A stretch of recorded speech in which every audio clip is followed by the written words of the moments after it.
Welcome students, मैं अविनाश आप सभी का स्वागत करता हूँ अपने इस चैनल पे।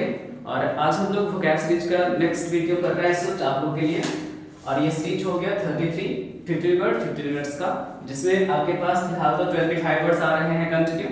तो चलिए हम लोग सबसे पहले IQ 7 कंप्लीट करते हैं और उसके बाद फिर कमेंट सेक्शन में इसका आंसर मुझे फिर से मैच करके आप बताइएगा। देखिएगा, सबसे पहला आपके पास क्वेश्चन जो लिखा है वो लिंच लो रखा है। देखिए अब इसको क्या करते हैं ना कि हम लोग थोड़ा सा रिलेट करते हैं। आपने स्नैचिंग का नाम तो सुना होगा, चेन स्नैचिंग का। अब उसी के जैसा लग रहा है ना, लिंच स्नैच। मतलब चेन स्नैचिंग जो होता है वो किसी का चैन खींच के भागते हैं अपराधी, वो होता है। और अगर लिंच लॉ की बात करें तो भीड़ के द्वारा बनाया गया कानून होता है जो कि किसी का स्नैचर को खींच करके पकड़ करके वो कूट देते हैं, पीट देते हैं, ये कई बार मार भी देते हैं। तो लिंच लॉ का मतलब किसका शासन हो गया? भीड़ का शासन, भीड़ का कानून या शासन। ड्रैगन, देखो इसको ड्रैगन को हम लोग ड्रैगन समझ लेते हैं। तो ड्रैगन अगर आया है हमारे लाइफ में चर्चा में चाइना के द्वारा, उसकी फिल्मों में आपको दिखाया जाता रहता है, तो आप समझते हैं कि ड्रैगन एक ऐसा जीव होता है जो अपने मुंह से आग भी उगलता था और उसे मारना बहुत ही डिफिकल्ट होता था। तो कह सकते हैं कि ड्रैकोनियन अगर लॉ बना होगा, ड्रैगन का नियम बना होगा, तो कैसा नियम बना होगा? एक्सट्रीमली सीवियर लॉ, बहुत ही कठोर नियम। इसके लिए आंसर क्या रिलेट कर लेंगे? A. Make short work of something. ध्यान देना, शॉर्ट का मतलब ही पता चल रहा है कि कम का सेंस होगा। अभी सेंस में हमको वर्ड देखना है, तो देखिए क्या क्या है। ये तो आपका निकल गया है और ये बचा है और ये तीनों है। तो चलिए ये करके देखते हैं। Make short work of something समझने के लिए ऐसे, जैसे कि हम घर से ओल्ड फर्नीचर्स को डिस्पोज ऑफ करते थे, याद है ना? ओल्ड फर्नीचर को, तो हमें लगने लगता था कि अब उसका हमारे घर में काम जो है वो कम है, नहीं के बराबर है, तो हम उसे घर से बाहर कर देते थे। तो make short work of something का मतलब होता है निपटारा करना या काम में कम लाना, यानी कि डिस्पोज। मेक नो हेड वे। हेड मतलब सिर और वे मतलब रास्ता, यानी हमारे सिर के आगे अब रास्ता जाकर के क्या होगा? नहीं रहेगा, यानी हम आगे जाके अब बढ़ नहीं पाएंगे, यानी प्रोग्रेस नहीं कर पाएंगे, अनेबल टू प्रोग्रेस। तो मेक नो हेडवे, प्रगति न कर पाना। Make the most of a bad bargain, आपने इसकी कहानी सुनी होगी। ध्यान दीजिए, बैड बार्गेन का मतलब ऐसा बार्गेनिंग जो कोई आदमी करना भी नहीं चाहे और उससे आपने मोस्ट यानी मैक्सिमम गेन हासिल कर लिया। आपने सुना होगा शायद कहानी कि मरे हुए चूहे से एक बहुत बड़ा व्यवसायी बन गया था। ठीक है, कि एक मरा हुआ चूहा किसी ने अपने घर से बाहर फेंका, उसे एक बच्चे ने उठाया, उसे देख रहा था। सेठ अपनी बिल्ली के साथ आ रहा था, उसकी बिल्ली उस पर झपटी। सेठ ने पूछ दिया पैसे के दम पर कि कितने रुपए लोगे। वो भी बच्चा सोच रहा है मरे हुए चूहे का क्या, तो उसने सोचा कि चलो देखते हैं कितना पैसा देता है। उसने बाय द वे कह दिया कि 10 रुपया। वो 10 रुपया उसको किस चीज का मिल गया? सबसे खराब बार्गेनिंग का। दूसरा बच्चा रहता तो शायद कहता कि इसका क्या कीमत देंगे, लीजिए सेठ, है ना? लेकिन उसने क्या किया? खराब से खराब बार्गेनिंग से भी ज्यादा से ज्यादा मुनाफा कमा लिया। ठीक है, कहानी का पूरा भाग नहीं बताया आपको। फिलहाल क्या हो गया? Gain profit from any business, यानी किसी भी बिजनेस से मुनाफा कमा रहे। चलिए, किक हील्स। अब देखो हील का मतलब पैर से रिलेटेड है। क्या होता है ना कि कई बार हम लोग एक जगह बैठे रहते हैं और कहते हैं पैर भारी हो गया, पैर भरा सा गया है, उसका पैर को झाड़ रहे होते हैं, लेकिन फिर भी चल फिर नहीं रहे हैं, वही का वही बैठे हुए हैं। इसका मतलब हम लोग वास्तव में वहां पे इतना देर बैठ गए जिसका अंदाजा भी आप नहीं लगा सकते। Best time line down. Kick heels का मतलब होता है पैर जमा के बैठे रहना, समय को बर्बाद करते रहना। नेक्स्ट है आपके पास में गो डाउन द ड्रेन। लग रहा ना कि क्वेश्चन में ये सेंस है, गो डाउन द ड्रेन। अब इसका सेंस समझना है तो देखिएगा। चलो अब रहने देते हैं, इसको पहले आप ये डिजाइन ऑन प्रे ऑन याद रख लेते हैं। डिजाइन ऑन प्रे ऑन, ऐसे तो डिजाइनेशन का मतलब होता है कुछ और, लेकिन डिजाइन का सेंस हम लोग जानते थे कि कोई कारीगरी के सेंस में होता है। तो कई बार होता है ना कि मछली वगैरह पकड़ने के लिए हम लोग क्या करते हैं, अलग अलग तरकीबें बनाते हैं और अच्छी अच्छी कारीगरी करके उसको पानी में डालते हैं, छोटे छोटे जाल बनाना, है ना? उसके बाद कई बार तो है तिनकों के सहारे कुछ बूंद करके जाल बनाना। तो हम डिजाइनिंग करते हैं क्या करने के लिए? शिकार करने के लिए। तो डिजाइन ऑन समवन का मतलब होता है जाल फेंकना, शिकार के लिए जाल फेंकना। ठीक है, तो रिवीजन करेंगे इसको, जाल फेंकना। टू क्विट ऑन समवन, देखिए क्विट मतलब छोड़ना का सेंस हो रहा है, और उसके बाद ध्यान दीजिए ऑन समवन, यानी लगता है किसी को जब मदद की जरूरत थी तभी उसको क्या किए, छोड़ दिए। इसका मतलब है या तो आंसर होगा शो नो रिएक्शन, या तो आंसर होगा डोंट हेल्प ड्यूरिंग इमरजेंसी। तो मेरे हिसाब से होना चाहिए था show no reaction, quit on someone, किसी को देख करके भी जगह छोड़ के चल जाना, कोई रिएक्शन नहीं देना। इंग्लिश में इंग्लिश ही अच्छा रहेगा। एक्सक्यूज माय फ्रेंड्स, यही से पता चल रहा है कि लगता है आप माफी मांग रहे हैं कि ठीक है मैंने अपना वादा पूरा नहीं किया, इसके लिए मैं माफी चाहता हूं, जो मैंने प्रतिज्ञा लिया था वो, स्वीयर मतलब प्रतिज्ञा लेना होता है। ठीक है, तो प्रतिज्ञा पूरा ना कर पाने के लिए माफी मांगना, तो एक्सक्यूज माय फ्रेंड्स का मतलब माफी मांगना, आंसर बी। अब इसके लिए बचा गो डाउन द ड्रेन के लिए क्या, don't help during emergency. Drain का मतलब नाली होता है, सुने होंगे drainage system of A city, है ना, किसी भी शहर का ड्रेनेज सिस्टम बढ़िया है तो वो शहर अच्छा प्लान किया गया होता है। तो ड्रेन मतलब नाली, आदमी नाली में गिर गया फिर भी आप नीचे नहीं जा रहे, तो यह गो डाउन द ड्रेन, मदद इमरजेंसी में भी नहीं करना। तो ये था आपके पास में IQ 7 का रिजल्ट। आप लोग चाहें तो इसका स्क्रीनशॉट लेकर रिवीजन कर सकते हैं, या तो फिर आपको अगर याद हो गया तो मुझे फिर से इसका आंसर कमेंट सेक्शन में आप लिख के बता सकते हैं। तो चलिए आज का हम लोग क्लास शुरू करेंगे।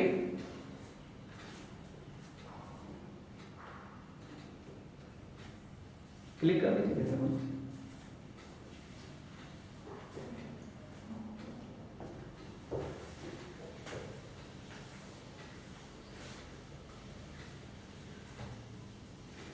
थर्टी थ्री स्टेज में हम लोग पहुंच चुके हैं। जोड़िए 15 वर्ड के मतलब कितना होता है, उतना वर्ड आपके पास आ चुका है। और 27 से आपको मैंने IQ से शुरू किया था, ठीक है, तो उसको भी रिवीजन करते रहिएगा, क्योंकि बहुत अच्छे अच्छे एडियम्स इधर मैंने आपको सिखाए हैं, जो कुछ न्यूज़पेपर वर्ड से भी रिलेटेड उठाए हैं मैंने, और कुछ पुराने भी हैं। चलिए आज का क्लास आप यहाँ से शुरू कीजिएगा। सबसे पहला वर्ड देखिएगा क्या लिखा हुआ है, आप देख रहे हैं सेकुलर है। सेकुलर का मतलब आपको समझ में आता है इंडियन कंट्री, है ना, कि भारत का जो पूरी तरह से व्यवस्था है वो कैसा है, सेकुलरिज्म पे आधारित है, धर्मनिरपेक्षता पे आधारित है। तो सेकुलर का मतलब ये होता है गवर्नमेंट बाय ऑल रिलीजन, ठीक है, गवर्नमेंट बाय ऑल रिलीजन्स, ये सेकुलर का मतलब होता है। चलिए उसके बाद का कॉम्बिनेशन आपके पास में मैट्रिसाइड में साफ पता चल रहा है, साइड का मतलब मर्डर होगा, और हमें समझना है कि मर्डर इस बार किसका पढ़ने जा रहे हैं आप, तो मैट्री मतलब मां, है ना, मदर। चलिए नेक्स्ट में है प्री मैरिटल। प्री मतलब पूर्व होता है, ये सब स्टूडेंट को पता है, और MARITAL मैरिटल स्टेटस, जाते हैं फॉर्म वगैरह अप्लाई करते हैं आप, तो उसमें मैरिटल स्टेटस डालना होता है, अनमैरिड या मैरिड, इसका मतलब शादी से पहले, क्या इंग्लिश हो जाएगा, बिफोर मैरिज, प्री मैरिटल या स्टेटस बिफोर मैरिज। नेक्स्ट में है आपके पास में देखिए सुपर का मतलब से ऊपर, शिल्पा शेट्टी का डायलॉग याद होगा, है ना, सुपर से ऊपर। असेंट मतलब शो, ARIAN का मतलब एज का सेंस है। तो देखो क्या होता है ना, कई बार आप Guinness book of world record का नाम सुने होंगे, उसमें होता है कि कोई आदमी 100 साल से ज्यादा जीता है तो उसको बोलते हैं, तो ए मैन ऑफ 110 इयर्स, ठीक है, ए मैन ऑफ 110 इयर्स और मोर देन 110 इयर्स, दोनों सही है। एक आदमी जिसका उम्र 110 साल या 110 साल से ऊपर हो गया है उसे कहेंगे सुपर सेंटिनरियन।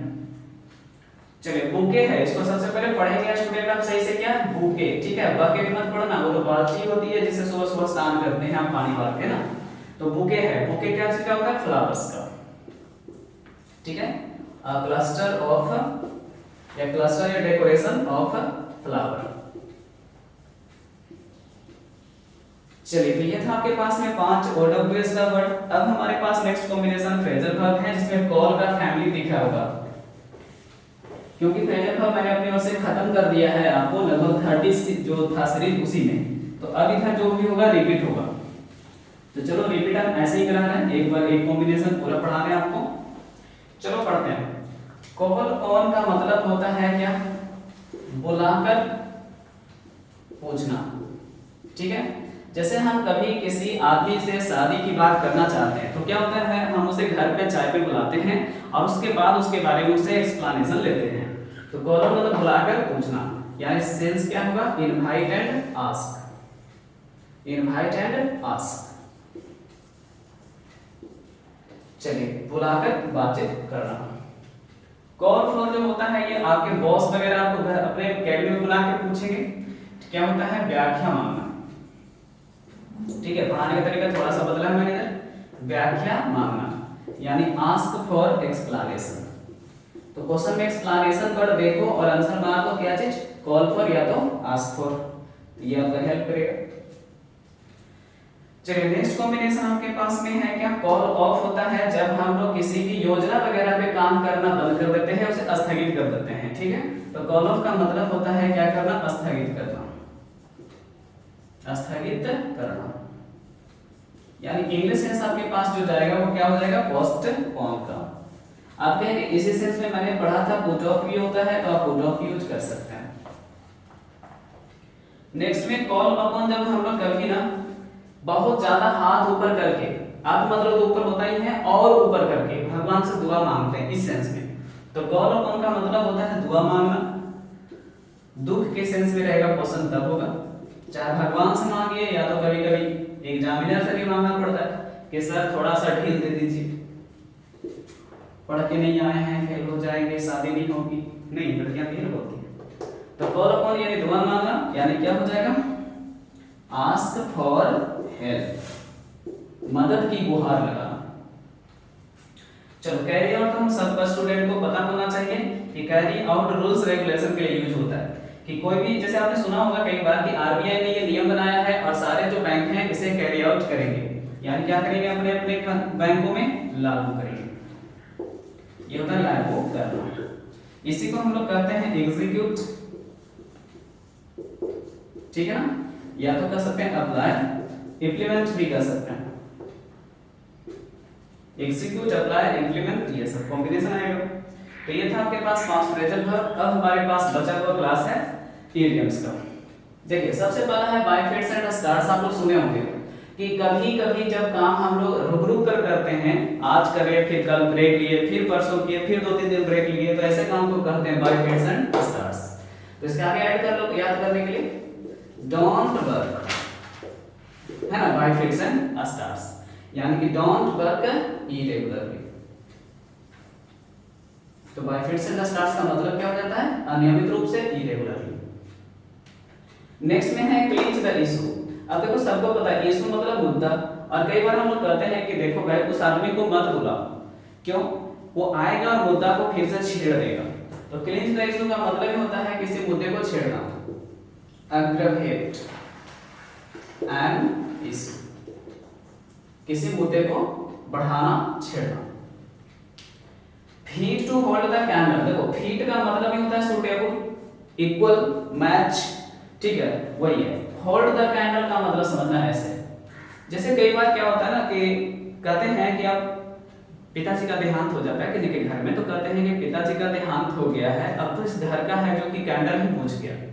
तो फिर ध्यान आता है कि उनका जो बड़ा लड़का है थोड़ा सयाना हो चुका है, घर की जिम्मेदारियां ले लेगा, तो उसी से ऐसे बोलते हैं कि अब घर का जो दीपक है अगला दीपक ही जलाएगा। तो वही है कि अपने पापा की भूमिका वो अदा करेगा। तो फिर टू होल्ड ए कैंडल का मतलब होता है बराबरी, है ना, बराबर की भूमिका निभाना, to play an equal role of someone, ठीक है, to play an equal role of someone, किसी के बराबर भूमिका निभाना। देखो, गो ब्रो का रिलेशन है रुपया पैसा से, और इसमें आपके पास बैंक में जमा सारा पैसा खत्म हो जाता है, आप क्या हो जाते हैं, दिवालिया हो जाते हैं। तो गो ब्रो का मतलब टूट जाना, यानी व्यवसाय में टूट जाना, यानी कि बैंकरप्ट हो जाना, दिवालिया हो जाना। और लास्ट वर्ड है हाउ ओवर द कोल। नहीं लग रहा है कि कोल मतलब कोयला, और कोयले को हम लोग बार बार इधर कभी खिसका रहे हैं, कभी उधर टूट रहे हैं, यानी कि हम कोयले के ऊपर एक तरह से झूठ मूठ कर क्या कर रहे हैं, लड़ाई कर रहे हैं। तो हाउ ओवर द कोल का मतलब होता ही है to quarrel over trifles, to quarrel over trifles, छोटी छोटी बात पर या झूठ की बातों पे लड़ना। ठीक है, तो ये था आपके पास 15 वर्ड 15 मिनट का सीरीज 33 आप इसे रिवीजन करेंगे और कमेंट सेक्शन में मैंने जो कहा था आप IQ 7 का आंसर जरूर मेंशन करेंगे।